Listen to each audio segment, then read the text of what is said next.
आप सभी का एक Delhi-Mumbai बार Expressway फिर से will be the स्वागत करते हुए longest expressway in India, which will enhance the connectivity between India's national capital Delhi and financial capital Mumbai. The 1,380-kilometer 8-lane Greenfield Expressway is being developed at a cost of 95,000 crores. The corridor also provides connectivity to urban centers of Delhi through Delhi-Faridabad-Sohna to connect with the upcoming Jewar Airport and Jawaharlal Nehru Port from Mumbai. In addition, the expressway, which passes through the 5 states of Haryana, Rajasthan, Madhya Pradesh, Gujarat and Maharashtra, will also improve the connectivity to economic hubs like Jaipur, Kishangarh, Ajmer, Kota, Chittorgarh, Udaipur, Bhopal, Ujjain, Indore, Ahmedabad, Vadodara, Surat. Delhi-Mumbai Expressway is envisaged under the vision of Honorable Prime Minister's New India and was kick-started in 2018 and the foundation stone laid on 8th March 2019. Out of 1,380 kilometers, contracts for more than 1,200 plus kilometers have already been awarded and construction is underway. The 2 sections of the expressway, the Delhi-Dausa-Lal Sort section, which is a part of Delhi-Jaipur Expressway, and the Vadodara-Ankaleshwar section, which connects Vadodara to the economic hub of Bharuch, are likely to be open for traffic by March 2022.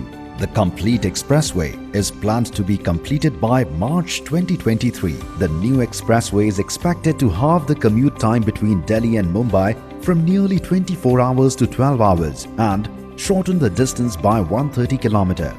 This will generate annual fuel savings of more than 32 crore litres and reduce CO2 emissions by 85 crore kilogram, which is equivalent to the planting of 4 crore trees. Over 2 million trees and shrubs are planned to be planted along the highway as part NHAI's commitment towards environment conservation. Minimizing environmental and wildlife impact has been a cornerstone for Delhi-Mumbai Expressway. The expressway is the first in Asia and only the second one in the world to feature an animal overpasses to facilitate unrestricted movement of wildlife. The DME will have 3 animal underpasses and 5 overpasses with a combined length of 7 km dedicated for unencumbered wildlife movement.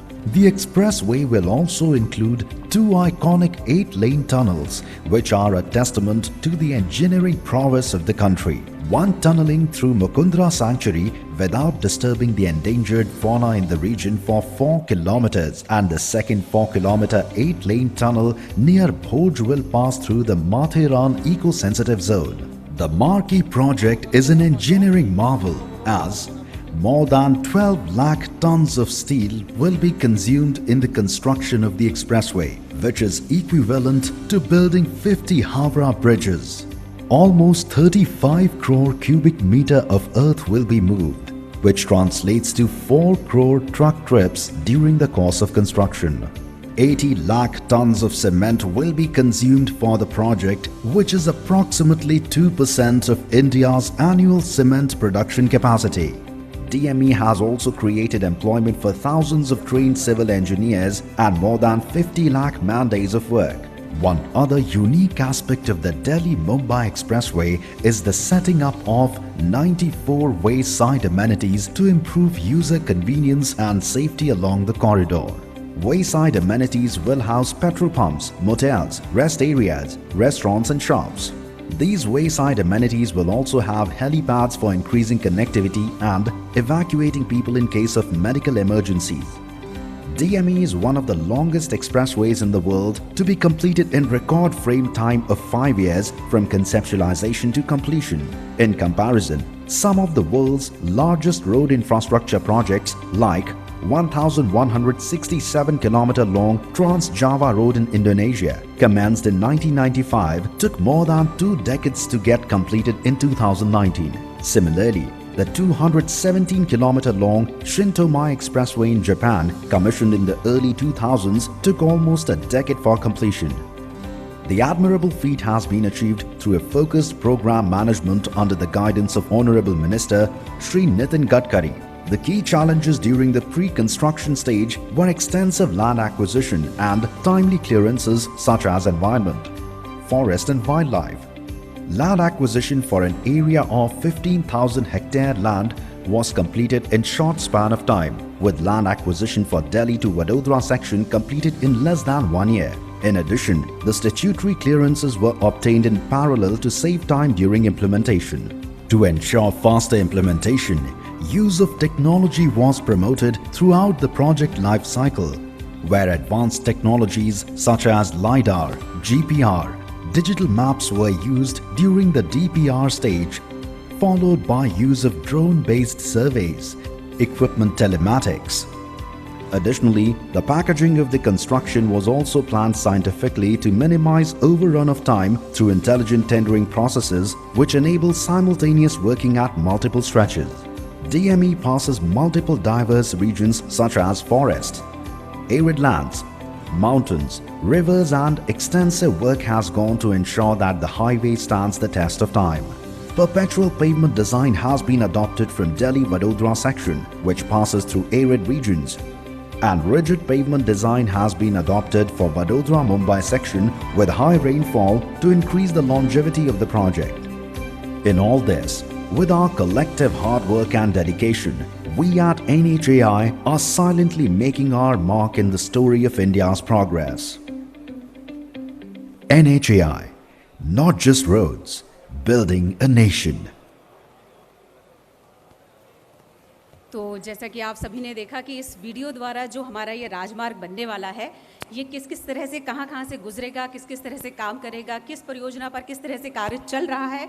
और जैसा कि हमारा target है इस परियोजना का कि मार्च 2023 तक ये पूरा हो जाएगा। और अगर इसकी अनुमानित लागत की हम बात करें तो 95,000 करोड़ रुपए इसमें लग रहे हैं और इतने खनिज और धातुओं का इस्तेमाल इसमें हो रहा है जितना कि बड़ी बड़ी इमारतों के निर्माण में आज तक नहीं हुआ है, चाहे वो हावड़ा ब्रिज हो या फिर देश के अन्य राजमार्ग।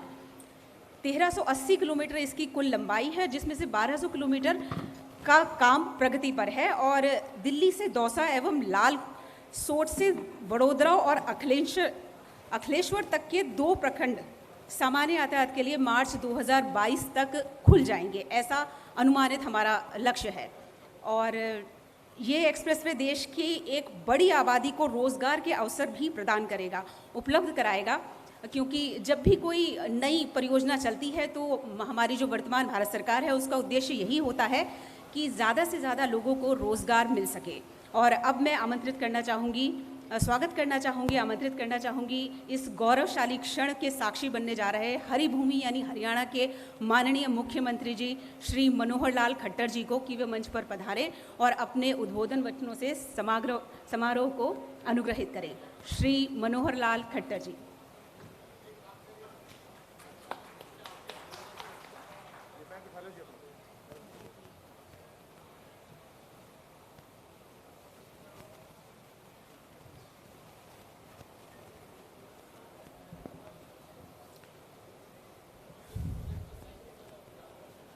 मंच पर विराजमान भारत सरकार के हमारे सड़क मार्ग के केंद्रीय मंत्री आदरणीय श्री नितिन गडकरी जी,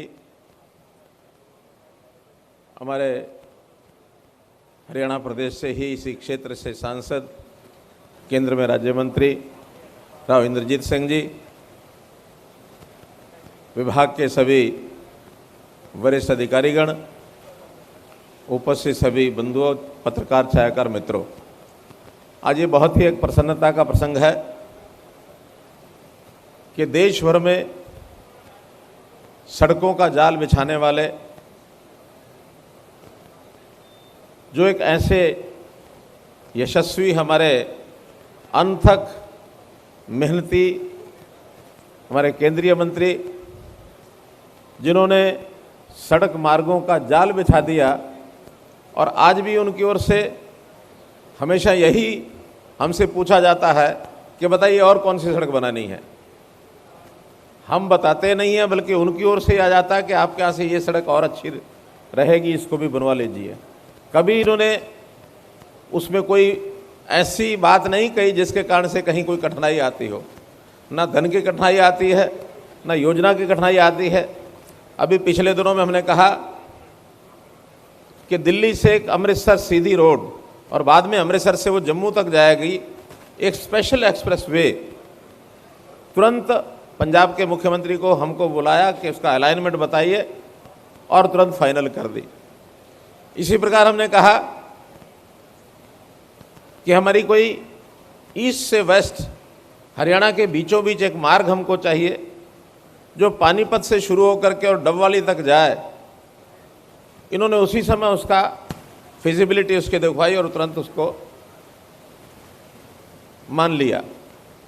जब भी कोई मार्ग हमने कहा है उसी समय आपने मान लिया है। अभी कितने ही हमारे राष्ट्रीय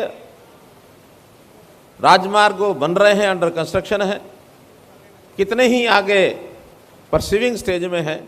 मैं समझता हूं कि हरियाणा दिल्ली के क्योंकि निकट होने के कारण से जो सुविधा हमको लोकेशनल एडवांटेज है, हमारी आर्थिक स्थिति इन सड़कों के बनने से चाहे उद्योग फूलेगा, सर्विसेज और आएंगी, लोगों को सुविधाजनक जीवन जीने का एक अवसर मिलेगा और निश्चित रूप से हम आगे बढ़ेंगे। ये सब आपके इन निर्णयों के द्वारा ही संभव हो रहा है। राष्ट्रीय राजमार्ग बनाते हैं, एक्सप्रेस हाईवे बनाते हैं, ये ठीक है कि बाद में लोगों की डिमांड पर कुछ छोटी छोटी चीज़ें जब रह जाती हैं तो वो हम ज़रूर निवेदन करते हैं कि लोगों की कठिनाई ना आए, इसमें ये छोटा सा और इसमें जोड़ दीजिए, कहीं अंडरपास जोड़ दीजिए, कहीं ओवरब्रिज बना दीजिए, कहीं सर्विस रोड बना दीजिए। तो ऐसे हमने 12-13 एक बिंदु दिए हुए हैं, वो हमारी मीटिंग जब होती है तब हम देते हैं और तुरंत उसके ऊपर काम शुरू हो जाता है। मैं केवल उल्लेख करने के लिए 3-4 विषय जो कि इस इलाके से जुड़े हुए हैं उनका ज़रूर मैं उल्लेख करूँगा। एक उसके अंदर दिल्ली आगरा नेशनल हाईवे 44 जो है उसमें एक अंडरपास बनना है जिससे बघौला की कनेक्टिविटी, जो हमारा ड्राई पोर्ट जोन है पृथला का, उसकी कनेक्टिविटी बन जाएगी। इसलिए एक अंडरपास वो जितना जल्दी बन सकेगा हमको वो ड्राई पोर्ट बना करके उसको चालू करने में उसकी सुविधा होगी। इसी प्रकार हमारा जो नेशनल हाईवे 48 है, जयपुर रोड है, उसमें बिलासपुर चौक, कापड़ीवास के पास और बावल चौक नियर राठीवास बुड़का, ऐसे ये अंडरपास बनने हैं। ये अंडरपास बनने से लोगों को सुविधा होगी, यानी हाईवे के ऊपर एक्सीडेंट्स की जो संख्या है वो उसमें से कम होगी। इसी प्रकार पलवल अलीगढ़ नेशनल हाईवे और उसके ऊपर ईस्टर्न पेरिफेरल एक्सप्रेस हाईवे, ये दोनों एक दूसरे के ऊपर से यानी एक दूसरे को काट रहे हैं, लेकिन वहाँ उसका जो इंटरचेंज बनना है वो इंटरचेंज जब तक नहीं बनेगा तब तक एक मार्ग से दूसरे मार्ग का उपयोग करने वाले लोगों को वो कठिनाई आएगी, उनको लंबा रास्ता तय करना पड़ता है। उस इंटरचेंज को भी बनवाया जाए। ऐसे ही ये जो दिल्ली और वडोदरा एक्सप्रेस जिसके ऊपर आज हम आए हैं, इसका नू मटकोला पलवल रोड के साथ कनेक्ट करने के लिए एक सर्विस रोड की आवश्यकता पड़ेगी। वो service road western peripheral road यानी केएमपी के साथ वो उसको मिलाएगी, और अगर सर्विस रोड मिल जाती है, बहुत कम छोटा टुकड़ा है, तो इन दोनों सड़कों का ट्रैफिक एक दूसरे के साथ मिल जाएगा। इस काम की भी हम प्रार्थना करेंगे कि ज़रूर होना चाहिए। फरीदाबाद शहर जेवर एक्सप्रेस रोड के साथ मिल जाए और उसको भी जो ईस्टर्न एक्सप्रेस वे है अर्थात केजीपी, उसके साथ मिलाने के लिए एक छोटा टुकड़ा बनाना होगा। छायसा विलेज के अंदर उस इंटर एक्सचेंज को बनाया जाए ताकि फरीदाबाद को भी ईस्टर्न एक्सप्रेस वे का लाभ मिले और आगे चल कर के जेवर पोर्ट उसका भी फरीदाबाद के साथ उसकी कनेक्टिविटी बने। कुल मिलाकर इस दक्षिण हरियाणा के साथ जुड़े हुए ये कुछ 5-6 विषय हैं। शेष हमारे उत्तर हरियाणा के, मध्य हरियाणा के विषय हैं। कुल 18 विषय हमने लिख करके दिए हैं और इंजीनियर्स से हमारी बात हो रही है, सब पर काम चल रहा है, उसमें थोड़ा गति आए, इतनी मेरी आपसे प्रार्थना है। अब ये जो मार्ग जिसके ऊपर आज हम खड़े हैं, ये जो एक्सप्रेस वे दिल्ली वडोदरा, इस मार्ग से बनने से इस क्षेत्र के अंदर इन्वेस्टर्स भी आएंगे, उद्योगपति उद्योग लगाएंगे, यहाँ के लोगों को रोज़गार मिलेगा। कुल मिलाकर के कोई भी एक मार्ग होता है, सड़क होती है, वो द्योतक होता है उस इलाके की आर्थिक प्रगति का। तो निश्चित रूप से ये जो इलाका है, चाहे इसमें पलवल ज़िला है, नूंह ज़िला है, गुरुग्राम ज़िला है, इन तीनों ज़िलों के लोगों को इसका बहुत बड़ा एक लाभ मिलने वाला है। कुल मिलाकर के लगभग 73 गांव इन तीनों ज़िलों के इस मार्ग के आसपास साइडों में आते हैं, इनको सबको इसका लाभ मिलेगा। आज यहाँ इस कार्यक्रम में आप कुल मिलाकर इसका निरीक्षण करना है, क्योंकि अभी इसका काम चालू है और बहुत जल्दी ये पूर्ण होने वाला है। तो मुझे बहुत ही अच्छा लगा। मैं आपका धन्यवाद करता हूं कि आप इस चलते हुए काम को निरीक्षण करने से इस काम में और गति आएगी। आप पधारे, हरियाणा की ओर से आपका बहुत बहुत आभार, बहुत बहुत धन्यवाद।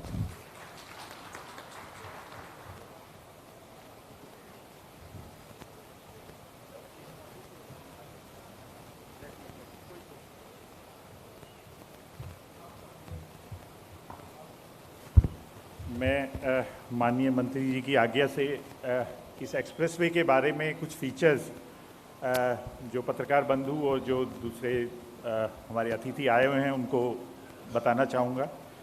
ये टोटल एक्सप्रेसवे जो दिल्ली से मुंबई के बीच में हम बना रहे हैं 1380 किलोमीटर इसकी लंबाई है और ये 8 लेन का एक्सप्रेसवे होगा जो कि फुल्ली एक्सेस कंट्रोल्ड है। इसकी एक विशेषता ये भी है 8 लेन का अभी बना रहे हैं, भविष्य में इसमें 4 लेन और जोड़ी जा सकती हैं, क्योंकि बीच में जो मीडियन है अक्सर आप देखते होंगे 5 या 7 मीटर का होता है, यहाँ पे 21 मीटर का मीडियन हम बना रहे हैं और भविष्य में जब ट्रैफिक बढ़ जाएगा तो 2-2 लेन बीच में हम और ऐड कर देंगे ताकि ये 12 लेन का एक्सप्रेसवे हो जाएगा, जो कि अपने आप में वर्ल्ड का अनूठा एक्सप्रेसवे होगा। कोई भी 12 लेन का एक्सप्रेसवे इतनी बड़ी लंबाई का नहीं बना है। इस एक्सप्रेसवे की कल्पना 2019 में की गई थी और 2023 जनवरी हमारा टारगेट है इसको पूरा करने के लिए। 1380 किलोमीटर में से 1200 किलोमीटर में हमारे कार्य ग्राउंड पे चल रहे हैं, ऑलरेडी तेज़ी से कार्य प्रगति पे हैं। हमने सभी पत्रकार बंधुओं को एक बुकलेट दी है जिसमें पैकेज वाइज, स्ट्रेचेज वाइज क्या क्या स्टेटस है वर्क का वो हमने डिफाइन किया है। इस एक्सप्रेसवे के 2 खंड दिल्ली से लेके दौसा तक जो कि जयपुर को कनेक्ट करेगा, मार्च 2022 में हम पूर्ण कर लेंगे। कार्य हमारा एडवांस स्टेज में है।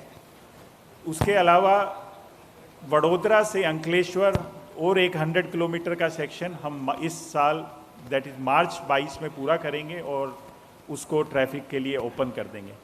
इस एक्सप्रेसवे पे दिल्ली से या दिल्ली रीजन से आने के लिए प्रमुख तरीके से 2 रास्ते होंगे।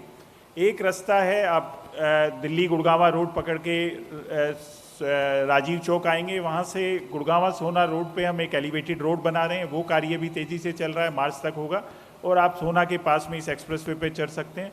दूसरा जो दिल्ली के मध्य में लोग रह रहे हैं या जो ईस्टर्न दिल्ली में है, नोएडा, उस रीजन से जो आने वाले हैं, वेस्टर्न यूपी से आने वाले हैं, उनके लिए 2 मार्ग हैं। एक हम स्पर बना रहे हैं डीएनडी इंटरचेंज दिल्ली में रिंग रोड पे सराय काले खां के पास है, आप सब लोग उसके बारे में जानते हैं। वहीं से एक एक्सप्रेसवे का स्पर बना रहे हैं जो सीधा केएमपी इंटरचेंज जो इस एक्सप्रेसवे का है वहाँ से ला के कनेक्ट करेंगे, उस पर भी कार्य तेज़ी से चल रहा है। अभी रिसेंटली एक जेवर एयरपोर्ट को भी कनेक्ट करने के लिए मंत्री जी ने एक स्पर स्वीकृत किया है, उस पर भी हमने कार्य शुरू कर दिया।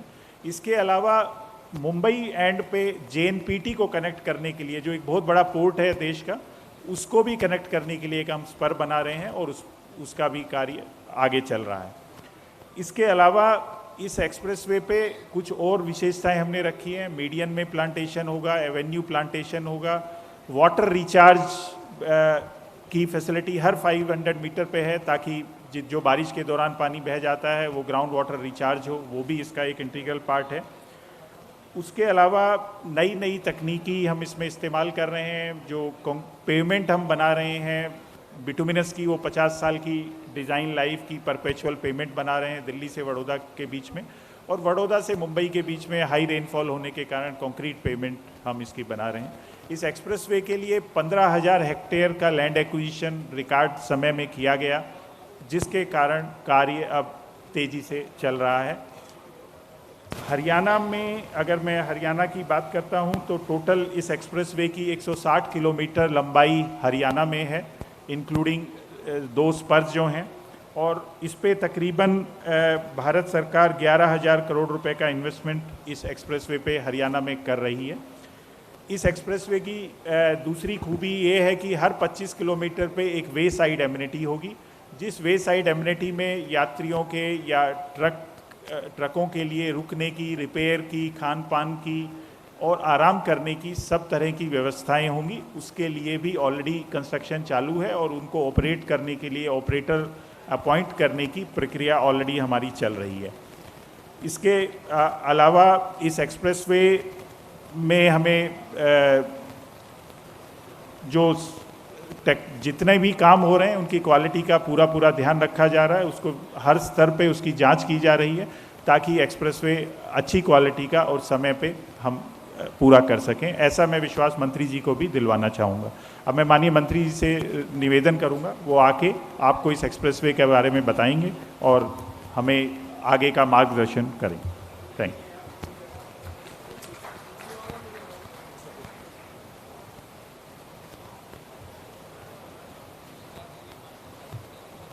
आदरणीय मनोहर लाल जी, मेरे सहयोगी श्री राव इंद्रजीत सिंह जी,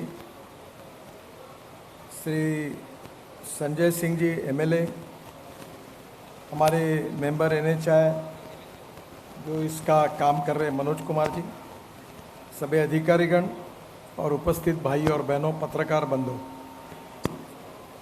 सबसे पहले मनोहर लाल जी ने ड्राईपोर्ट कनेक्टिविटी के लिए बिलासपुर, कापरी कास और मानेसर इसके बारे में कहा है। वो तीनों भी 250 करोड़ के हमने अप्रूव किए हैं और उसका बिड भी बुलाया है।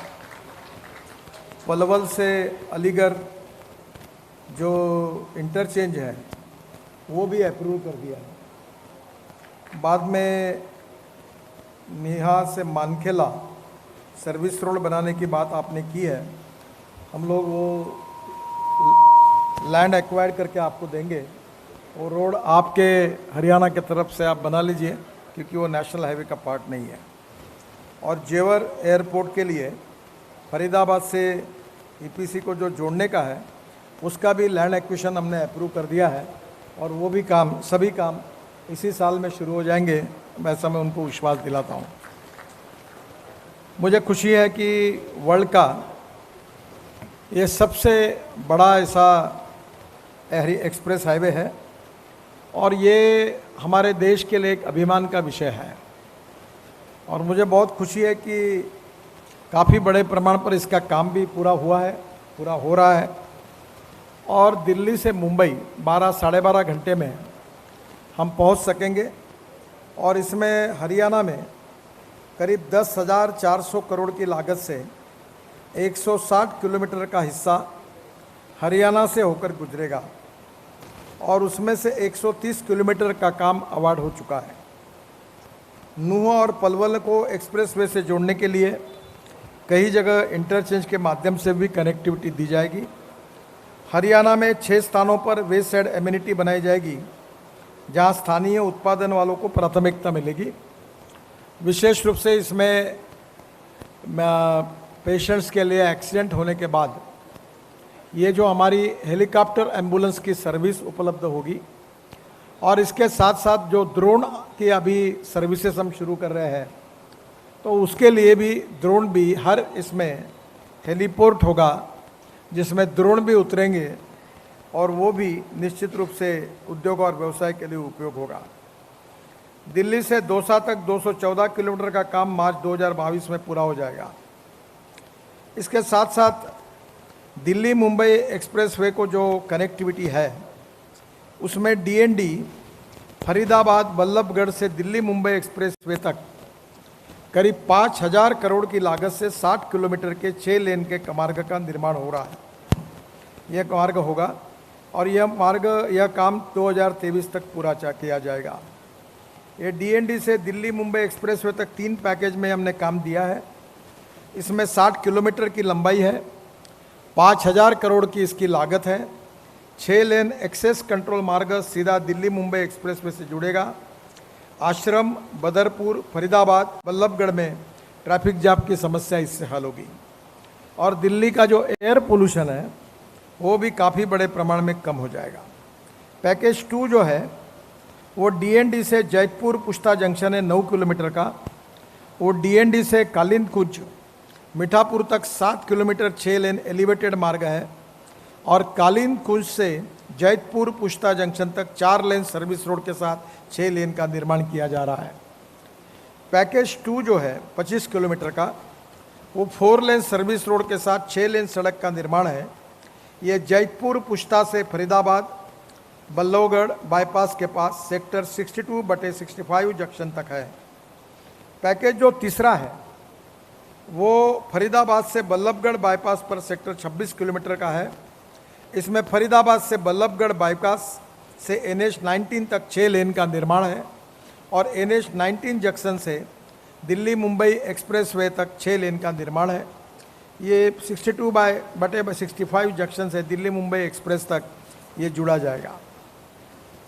विशेष रूप से जेवर एयरपोर्ट जो बहुत महत्वपूर्ण है, अंतर्राष्ट्रीय एयरपोर्ट है, दिल्ली मुंबई एक्सप्रेसवे से जोड़ा जाएगा और दिल्ली में DND फरीदाबाद बल्लभगढ़ बाईपास से करीब 2100 करोड़ रुपए की लागत से 31 किलोमीटर 6 लेन ग्रीनफील्ड मार्ग जेवर एयरपोर्ट के लिए हम बना रहे हैं।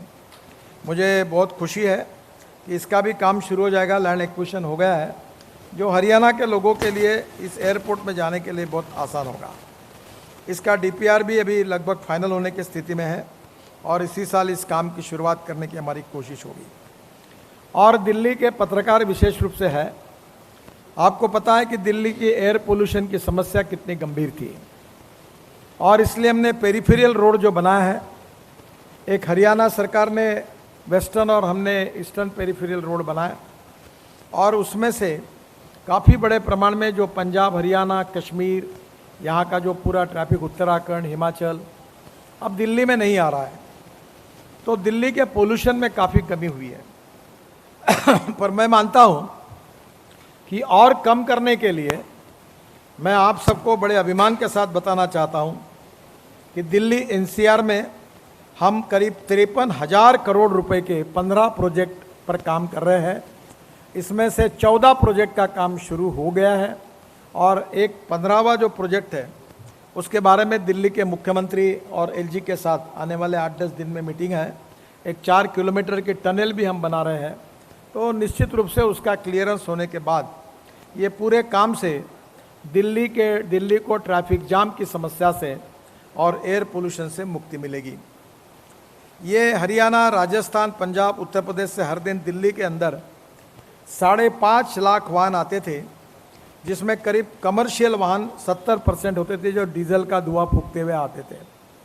और इसलिए ईस्टर्न पेरिफेरल एक्सप्रेसवे इस समय 1 लाख वाहन दिल्ली के अंदर आए बिना बाहर ही जा रहे हैं। ये दिल्ली को पोल्यूशन के हिसाब से बहुत बड़ी राहत मिली है। इस एक्सप्रेसवे के बनने से दिल्ली में वाहन से होने वाले प्रदूषण में 27% कमी आएगी।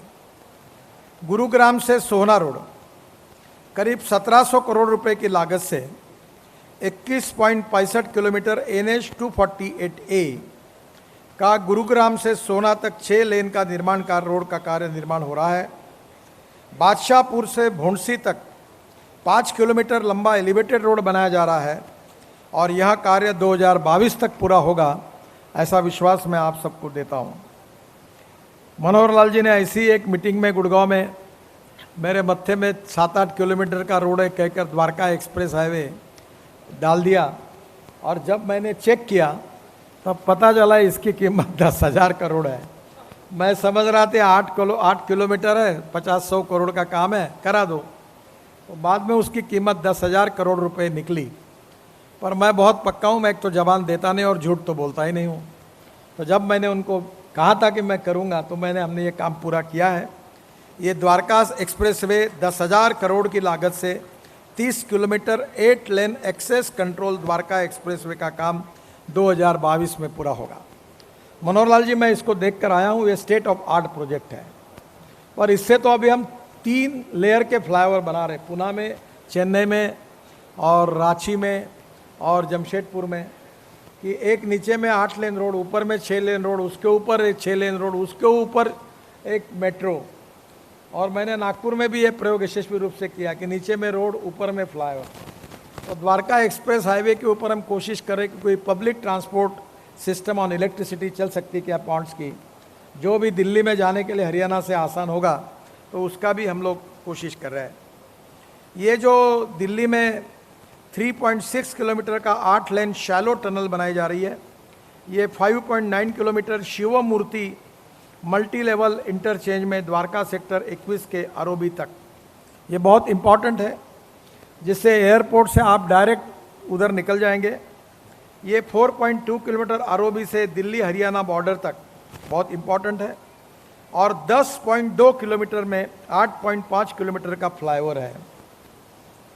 बसई आरओबी से खड़की धोला के पास इंटरचेंज है, और इंदिरा गांधी एयरपोर्ट के T3 को भी हम इसको जोड़ेंगे।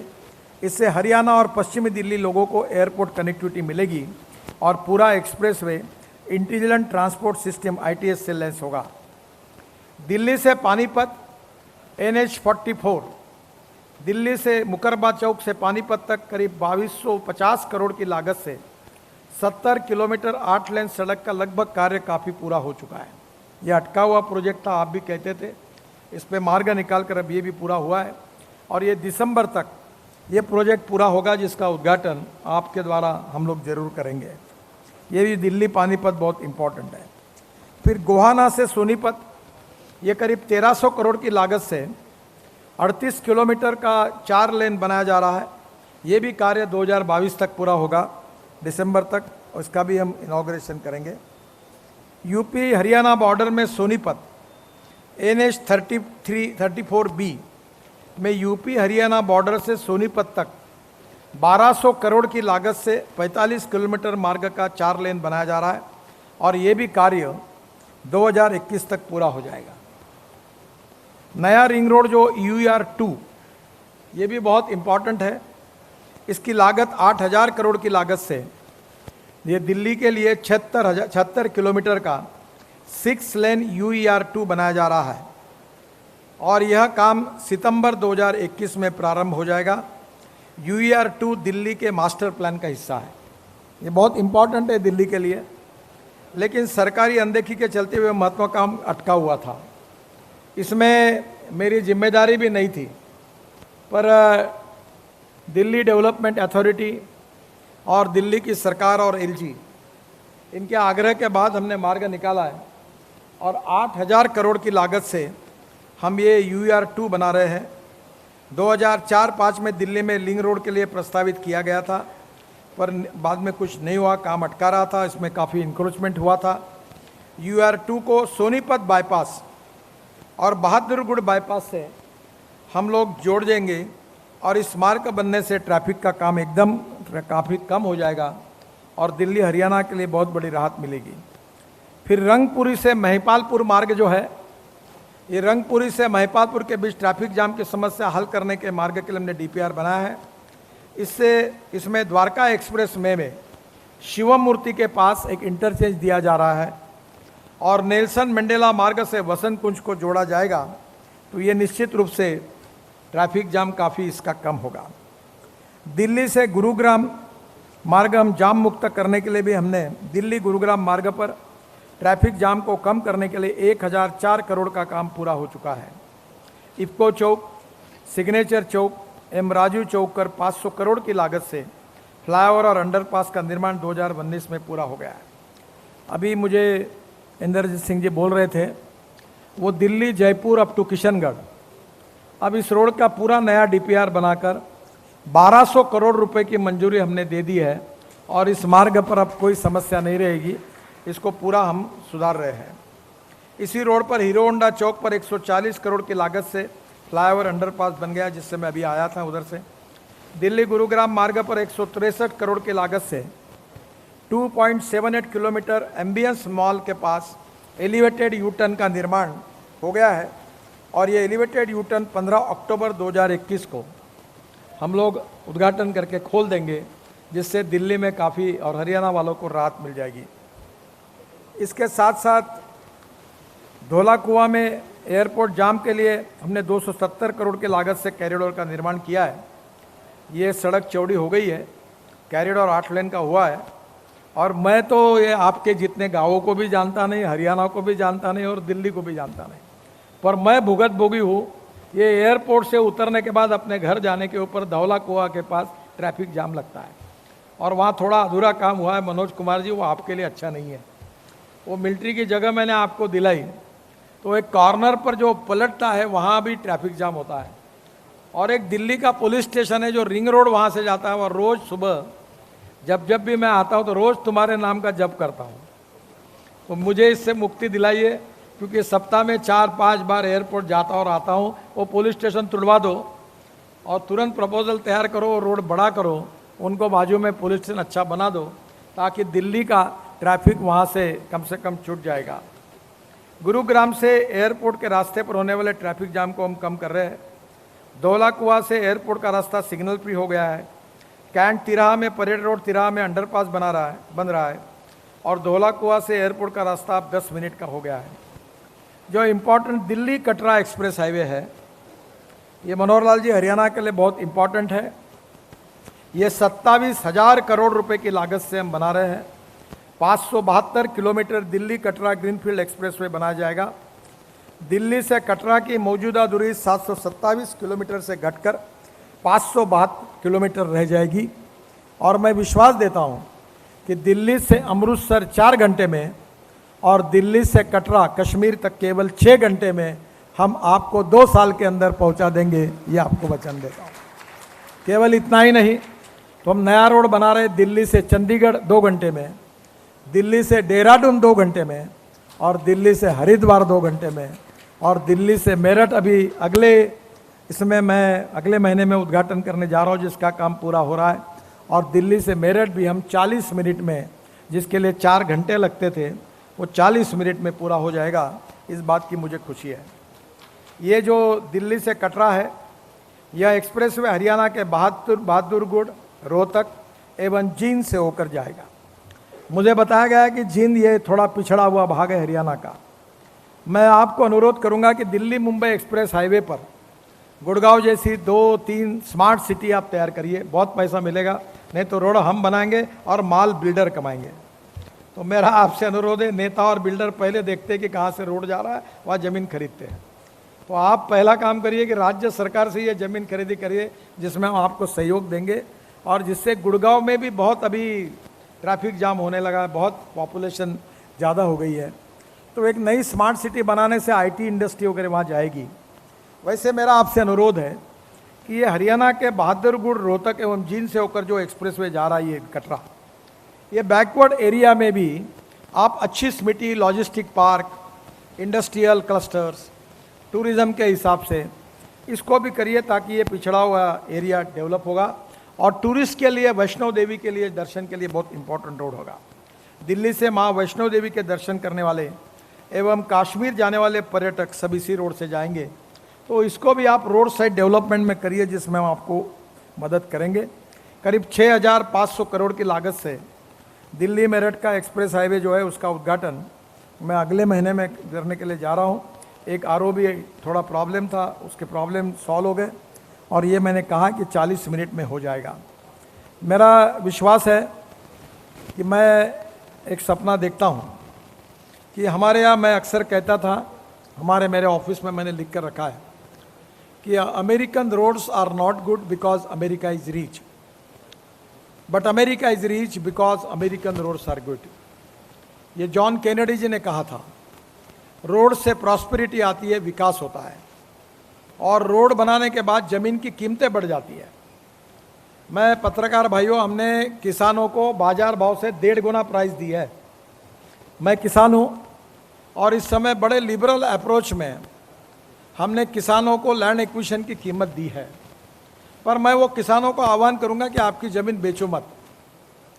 अगर आप इसको डेवलप करने के लिए आगे जाओगे तो आपको ज़्यादा पैसा मिलेगा, क्योंकि मैं चाहता हूं कि किसान धनवान बने। पर जब हम रोड बनाते हैं तो वो बिल्डर और डेवलपर ज़मीन खरीद लेते हैं, और बाद में जो राइज होता है उसका फ़ायदा उनको मिलता है। तो निश्चित रूप से यहाँ के लोगों की संपन्नता में, विकास में ये रोड कंट्रीब्यूट करेगा। दिल्ली मुंबई ये वर्ल्ड का सबसे बड़ा एक्सप्रेस हाईवे है, 12 लेन। और आपको पता होगा कि हमने अभी राजस्थान में रोड पर हवाई जहाज़ उतारा, और वो बड़े हवाई जहाज़ में मैं और राजनाथ सिंह जी बैठकर जब हम उतरे तो एयरफोर्स के चीफ मेरे बाजू में, पायलट के पीछे हम दोनों खड़े थे, बीच में भदौरिया जी खड़े थे, चीफ ऑफ द एयरफोर्स। उन्होंने कहा कि ये जो एयर स्ट्रिप अपना रोड बना है, रोड कम एयर स्ट्रिप, ये मेरे लाइफ की सबसे अच्छी एयर स्ट्रिप है, इतना अच्छा लैंडिंग हुआ। तो हमने हमारी क्वालिटी के तरफ तो हर समय हम ध्यान देते हैं, और कॉन्ट्रैक्टर को भी बोलते हैं कि आपसे लक्ष्मी दर्शन लिया नहीं, हमने माल नहीं लिया है। हम करप्शन फ्री है, ट्रांसपेरेंट है, टाइम बाउंड है, रिजल्ट ओरिएंटेड और क्वालिटी ओरिएंटेड है। और इसलिए मैं अभी तो रोड किलोमीटर तो बहुत बने, पर खराब काम करने वालों को कोई बर्दाश्त नहीं करेंगे, अधिकारी हो या कॉन्ट्रैक्टर हो, उनका बैंड बाजा बजाए बिना नहीं रहेंगे, ये पक्की बात है। तो these are the asset of our country, we are not going to compromise with it. 100% we need good quality of international standards. तो ये बात और है कि हम लोग नए नए उपयोग टेक्नोलॉजी में बदलाव कर रहे हैं। मैं अक्सर स्टील और सीमेंट वालों को, मैं 40% देश का स्टील और सीमेंट हम यूज़ करते हैं, पर मेरी प्रामाणिक इच्छा है कि ये स्टील और सीमेंट का यूज़ कम हो जाए, ताकि इनकी दुकानदारी और कार्टेल करने का जो धंधा है वो कम हो जाए। इसलिए स्टील और सीमेंट का यूज़ कम करने में हम लगातार कोशिश कर रहे हैं।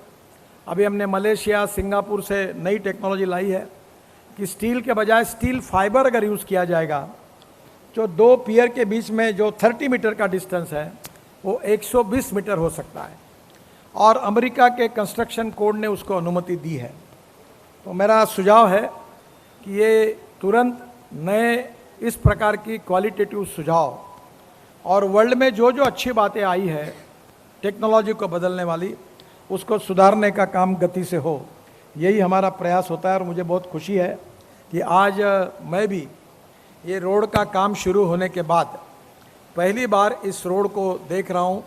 मुंबई तक जाने वाला हूँ, मैं 2 दिन इसी रोड पर रहने वाला हूँ, तो पहली बार आज मुझे इसको देखने का आनंद मिलेगा। और मुझे बहुत खुशी है कि देश का पहला एक्सप्रेस हाईवे मैंने 95, 96, 97 में महाराष्ट्र में मुंबई और पुणे के बीच में बनाया था।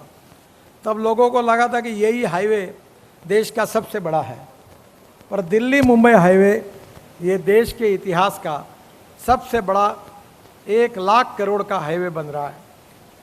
मुझे आज विशेष रूप से याद हो रही है कि मनोहर लाल जी को याद होगा कि इस हाईवे का भूमि पूजन उस समय आदरणीय सुषमा जी हमारी विदेश मंत्री थी और अरुण जेटली वित्त मंत्री थे, और हमने यही गुड़गांव के पास उसका भूमि पूजन किया था। पर आज दुर्भाग्यवश दोनों हमारे बीच में नहीं है, उनकी स्मृतियाँ है, तो मुझे उनकी विशेष रूप से याद आ रही है। मुझे उस समय मैंने कहा था कि उसका उद्घाटन जब होगा तब अरुण जी, सुषमा जी, आपको फिर से आना है। अब उद्घाटन 2023 में तो हो जाएगा, पर अरुण जी और सुषमा जी इस समय नहीं है, इसकी याद मुझे निश्चित रूप से इस प्रसंग पे आ रही है। मैं निश्चित रूप से हम उनकी स्मृति को कायम रखेंगे। और मुझे बहुत खुशी है कि हरियाणा, राजस्थान, उसके साथ गुजरात और महाराष्ट्र, ये 4 राज्यों में ये हाईवे जा रहा है। और ये हाईवे हमारे लोगों ने निर्माण किया, उनका तो मैं अभिनंदन करूंगा ही, पर तीनों राज्यों के मुख्यमंत्री और उनकी सरकारी यंत्रणा अगर हमको सहयोग नहीं करती तो शायद ये काम संभव नहीं होता। मैं हरियाणा के मुख्यमंत्री मनोहर लाल जी यहाँ खड़े हैं, विशेष रूप से उनके मंत्रिमंडल के सभी सहयोगियों को, और विशेष रूप से मेरे जो केंद्र सरकार में मेरे सहयोगी राव इंद्रजीत सिंह जी, वो भी हर बार जो भी समस्या आती है, अभी मुझे बड़ी खुशी हुई सुनकर, आपने जो किया वो मैंने किया था। मेरी नई शादी हुई थी और मेरे ससुरे का घर रोड के बीच में आ रहा था, तो रामटेक में वो रोड बन रहा था, तो मेरे पत्नी को बिना बताए ससुरे के घर पर बुलडोजर चला दिया था और वो रोड उखाड़ दिया था। तो अभी मुझे अधिकारी बता रहे थे कि आपका भी भाभी जी का कहीं शायद यही घर है, तो रोड बनाने के समय प्रॉब्लम आया था और आपने उनको कहा कि आपको जगह तोड़नी होगी, आपको खाली करना होगा। यही नेताओं ने करना चाहिए, अतिक्रमण को बचाने का पाप नहीं करना चाहिए, और आपने ये भूमिका ली, इसलिए मैं आपका भी बहुत बहुत धन्यवाद करता हूँ। ऐसे ही लोग देश में काम कर सकते हैं। मुझे बहुत खुशी हुई कि आपने हमको सहयोग किया और आज वो रोड बन रहा है जो मैंने देखा। मैं हृदय से आपको भी बहुत बहुत धन्यवाद देता हूँ। और पत्रकार बंधुओं, आज आप दिल्ली से भी आए हैं, हरियाणा से भी आए हैं, आपसे बात करने का निश्चित रूप से हमारी सबकी कोशिश भी है, समय की कमी है। मैंने बहुत डिटेल में सब कुछ बताया। मनोहर लाल जी ने जितनी मांगे की है वो ज़रूर फिर से डिटेल में हम करेंगे। कुछ बाकी रहा तो हाँ, और निश्चित रूप से हरियाणा के विकास में मनोहर लाल जी के नेतृत्व में हरियाणा चौफेर विकास कर रहा है और उनके साथ हम भी पूरी ताकत और शक्ति के साथ हरियाणा का, दिल्ली का रोड इंफ्रास्ट्रक्चर खड़ा करने में हम कहीं कसर नहीं छोड़ेंगे और दिल्ली को भी प्रदूषण से मुक्ति दिलाएंगे। ट्रैफिक जाम से भी मुक्ति दिलाने के लिए 52,000 करोड़ हम दिल्ली में खर्चा कर रहे हैं और उसके साथ साथ मनाली का भी मैंने बताया, जो आपका वो काम नक्की निश्चित रूप से जितनी बातें आपने बताई है हम उसको सीरियसली करते हैं। हमारे 2 काम हैं, एक आपका अंबाला कठपुतली रोड पर कुछ काम अटका हुआ है, वो आप जल्दी करा दीजिए। दूसरा जो है वो अपना जामनगर से, कहाँ का रोड है, अमृतसर जामनगर में 4 किलोमीटर पूरा रोड पूरा हो रहा है। आपके 4 किलोमीटर लैंड एक्विजिशन का थोड़ा मसला है, आप एक बार उसको सुलझा दीजिए और वो सुलझ जाएगा तो हमें बहुत तुरंत रोड चालू हो जाएगा। वैसे मनोहर लाल जी, हरियाणा के कारण हमारा बहुत नुकसान हुआ, हमारा टोल ही बंद है सर तो फिर भी परिस्थिति के अनुरूप हमने आपको सहयोग किया है और आप भी करते हैं, तो मेरा विश्वास है कि आपके सहयोग से ये दोनों प्रोजेक्ट भी जल्दी क्लियर हो जाएंगे और जल्दी ही हम लोग दिल्ली से जयपुर, मेरा एक सपना है कि इलेक्ट्रिक रोड बनाना, इसी रोड को दोनों बाजू में रेलवे की जैसी केबल होती है वो लगाना और बसेस और ट्रक इलेक्ट्रिक पर चलाना, क्योंकि मैं ट्रांसपोर्ट मंत्री हूँ तो ये भी है। और इस पे ड्रोन से माल भी उतरेगा, लोग भी उतरेंगे और एक्सीडेंट होने के बाद पेशेंट को भी हॉस्पिटल लेके जाएंगे। ये दूर की दृष्टि है और जिसका उपयोग टेक्नोलॉजी का हम इस रोड पर पूरी तरह से करेंगे। मैं फिर से एक बार आपको भी धन्यवाद देता हूँ, इंद्रजीत सिंह जी को भी देता हूँ, आपको भी, पत्रकार बंधुओं को देता हूँ। एक 3-4 क्वेश्चन आप संक्षिप्त में पूछिए, उसका जवाब देने की कोशिश करेंगे। फिर से एक बार आपको बहुत बहुत धन्यवाद, नमस्कार।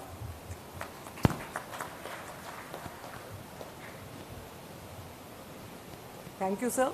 And now I invite our media friends to ask any questions. You may raise your hands, please, and we'll pass the mic to them. हाँ जी, प्लीज़ आप अपने आप को इंट्रोड्यूस भी कर दीजिए और अपना सवाल भी पूछिए। मेरा थोड़ा सा रिक्वेस्ट है मैडम, ये टीवी वाले थोड़े नीचे बैठ जाएंगे तो अच्छा होगा। मनोज कुमार जी, अगले बार अपना स्टेज ऊपर करते जाइए, तो ये टीवी वालों के कारण उनको दिखता है। हेलो, हाँ जी, बताइए। हाँ, can you listen me? Sir, this is Ashok from the Hindu. हाँ, yes, you can start it. Sir, in 2015, your ministry had come out with a circular that the use of this waste plastic will be promoted for the construction of roads. So how is the ministry monitoring that project, that scheme, and how much plastic will be used for the construction of this Delhi-Mumbai expressway? Already we have issued notification for use of 8% waste plastic in the road construction for bitumen roads. Already in Uttar Pradesh, we have already used 700 kilometer using 8% plastic in it. Even on this highway, on the service road, we are using waste plastic. And some of the roads where we are using the rubber waste, the tire rubber waste powder is adding into the bitumen for making the good quality of road. So we are constantly doing the experiments. At the same time, waste to wealth is a philosophy which is well recognized, and I am very much support of all this new technology. We are using, the most important thing is the aggregate from the nalas and rivers, making water conservation. We are making in Haryana, in Rajasthan, in Gujarat, in Maharashtra we are doing lot of projects. My NGO received international award for water conservation. So everywhere our approach is, we are making breach cum bandhara. The meaning of breach cum bandhara is a design where there will be a water will be stopped for at least 3 kilometers. So different type of new innovations and research and the technology we are constantly already using in road construction. I always feel that the innovation, entrepreneurship, science, technology, research, skill and successful practices, we name it as a knowledge, and conversion of knowledge into wealth is the future. So conversion of knowledge into wealth and conversion of waste into wealth is the priority for all of us, and this is the most important agenda in the road construction, and we are already implementing all these things in different type of roads in India. So one more query concerning Gurgaon. You were very keen on a cable car project from Dhola Kuan to Gurgaon. Sir, your one question is over. I will give the answer. Sir, this is my dream project. Now already Prime Minister has allotted the work of ropeway, cable car, funicular railway. At that time, that subject was not with me.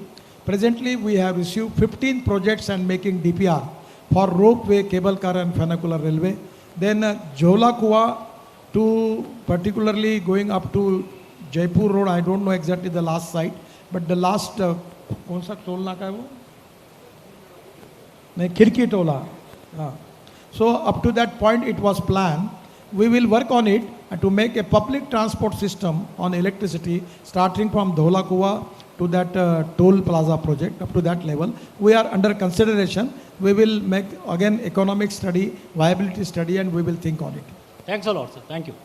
Thank you. Sir Next question, please. Sir next question मेरा है हाँ जी, आप अपने आप को introduce express highway बनते हैं और हाईवे भी बनते हैं। जैसे एक्सप्रेस हाईवे बनता है टूल टैक्स बहुत ज़्यादा बन जाते हैं, कभी ये सफ़र फ्लाइट से भी महंगा ना पड़े ऐसा, क्योंकि जब भी हाईवे बनता है तो टूल टैक्स बहुत कम होते हैं, फिर टूल टैक्स बढ़ते जाते हैं और इससे ये सफ़र महंगा पड़ता जाता है। If you want good services, you have to pay for it. अगर एयर कंडीशन हॉल में कार्यक्रम करना होगा तो आपको वहाँ किराया देना पड़ेगा। फुकट में करना है तो मैदान पर बैठकर भी शादी हो सकती है। अगर अच्छे क्वालिटी के रोड दुनिया में बनते हैं तो उसमें केवल वो टोल नहीं होता, सेविंग होता है। जैसे अभी मेरठ से दिल्ली 4.5 घंटे गाड़ी चलती थी, पेट्रोल कितना फूकते थे, पोल्यूशन होता था, समय जाता था।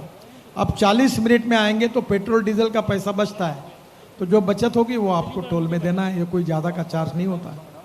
अब दिल्ली से मुंबई एक ट्रक 48 से 50 आवर्स लेता था, अब दिल्ली से मुंबई एक ट्रक 18 घंटे में जाएगा, 20 घंटे में जाएगा, तो एक महीने में वो कम से कम 25 ट्रिपें मारेगा। अभी वो बीच में केवल 10 ट्रिपें भी मुश्किल से मार रहा था, तो उसका बिजनेस बढ़ेगा। और यही अगर ट्रक हमने LNG पर कन्वर्ट किया और CNG पे कन्वर्ट किया, इलेक्ट्रिक पर किया, तो फ्यूल कॉस्ट और 60% कम हो जाएगी। तो अब धीरे धीरे लॉजिस्टिक कॉस्ट भी कम कर रहे हैं, टेक्नोलॉजी को नई ला रहे हैं, तो इसको पैसा भी लगेगा ना। तो इसलिए आपको अगर अच्छी सर्विस है तो सरकार इतना पैसा नहीं है।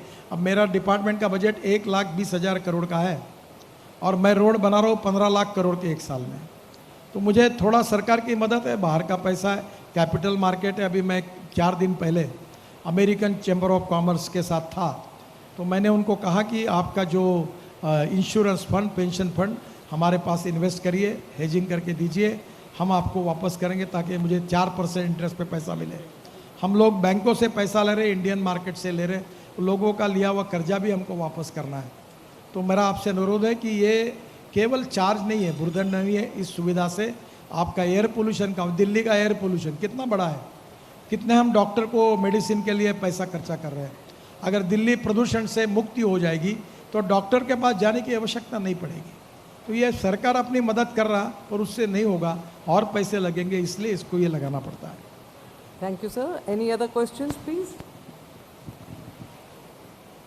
हाँ, एक आपने अपने आप को इंट्रोड्यूस भी कर दीजिएगा। हाँ पूछिए। हेलो सर, नमस्कार। मैं माफ़ी चाहता हूँ, मैं मीडिया से नहीं हूँ, मैं मेरा गांव साथ में ही सरपंच नहीं, हूँ। फिर आप नहीं पूछ सर, सकते। नो, मैं सुनूंगा नहीं, आप बैठिए। एक चीज़ बाद में मिलना। This press conference is only for media people. After that you meet me, I will talk with you. जाते समय बात करिए मेरे से। मीडिया से कोई और कुछ क्वेश्चंस पूछना चाहेंगे? सबके क्वेश्चन खत्म हो गए तो फिर हम खत्म कर दें। अच्छा sir, there is one more. हाँ जी, दीजिए उनको माइक दे दीजिए। मैं आदित्य राज, दैनिक जागरण से। मैं ये जानना चाहता हूँ कि किसी भी हादसे के लिए जांच में कितना समय लगना चाहिए? द्वारका एक्सप्रेस वे पर मार्च में हादसा हुआ, अब तक जांच पूरी नहीं, काम फिर से दोबारा शुरू नहीं हुआ। देखिए, ये कमेटी अपॉइंट होती है, जांच होती है, और हर जांच में गड़बड़ होती है ऐसा समझकर भी आप मत लिखिए। कभी कभी बोनाफाइड मिस्टेक होती है, कभी कभी मैलाफाइड मिस्टेक होती है। If the mistakes are bona fide, we need to rectify the mistakes and forgive them. But if the mistakes are bona fide, we need to take stern action against them. जिसका उल्लेख करें उसका report आज ही मैं सुबह फाइलों पर सही कर रहा था, तो आज ही उसका टेक्निकल रिपोर्ट मिला है। और आप लोग अखबार में तो आसानी से भी लिखते हो, लिखना भी चाहिए, आपका अधिकार भी है, पर एक न्यूज़ और एक कार्रवाई से उस कंपनी का शेयर 300 रुपये का 50 रुपये का हो जाता है, उनका बहुत बड़ा नुकसान भी होता है। तो सभी बातों का विचार करके जो गलत काम करेंगे उनको कठोर सज़ा होगी, जो मिस्टेक्स होगी उसकी कार्रवाई कम समय में तुरंत हो जाए, इसके बारे में भी कोई प्रोसीजर हमने बनाया है। कुछ जगह पर मैं इससे सहमत नहीं हूँ कि मीडिया के दबाव के कारण कुछ नहीं किया, तो हमने लोगों को ब्लैकलिस्टेड कर दिया, 4 महीने काम नहीं करने दिया, और इसी के कारण इस रोड पर बाद में उसके ऊपर दोष निकला नहीं, उसको टेंडर नहीं भरने दिए। ये सरासर गलत था, ये जस्टिफाइड नहीं था, फेयर नहीं था। अब वो काम लेट हो रहा तो आपको ही एक्सप्रेस हाईवे में तकलीफ होती है। तो मुझे लगता है कि we should be judicious, transparent, time bound, result oriented and fair. किसी को गलत काम करने को अगर करता है तो बिल्कुल उसकी भी कड़ी सज़ा होगी, और टेक्निकल मिस्टेक होगी तो we need to rectify, improve the technology and solve the problem. हम दोनों बाजू से जल्द ये करेंगे। हमारे पास इसके रिपोर्ट आए हैं और उसके ऊपर उचित कार्रवाई करेंगे। अभी जयपुर में एक आपके कर्मठ जाबाज सिपाही राजेंद्र चावला की हत्या हुई, इससे कहीं ना कहीं इंजीनियरों के ऊपर एक दबाव आया है कि क्या ईमानदारी से काम करने की सज़ा मौत है? देखिए, ये घटना बहुत दुर्भाग्यपूर्ण है। इसमें राज्य सरकार ने एफआईआर रजिस्टर करके जो इनसे किया उनके खिलाफ गुना रजिस्टर किया है, और निश्चित रूप से ये दुखद और दुर्भाग्यपूर्ण है। ऐसी घटना न हो इसके लिए हम भी निश्चित रूप से इसके बारे में चिंता भी करेंगे, और इस प्रकार का काम करने वाले व्यक्ति के बारे में भी कुछ कार्रवाई करने के बारे में भी हम लोग जरूर सोचेंगे। Thank you, friends. The media interaction now comes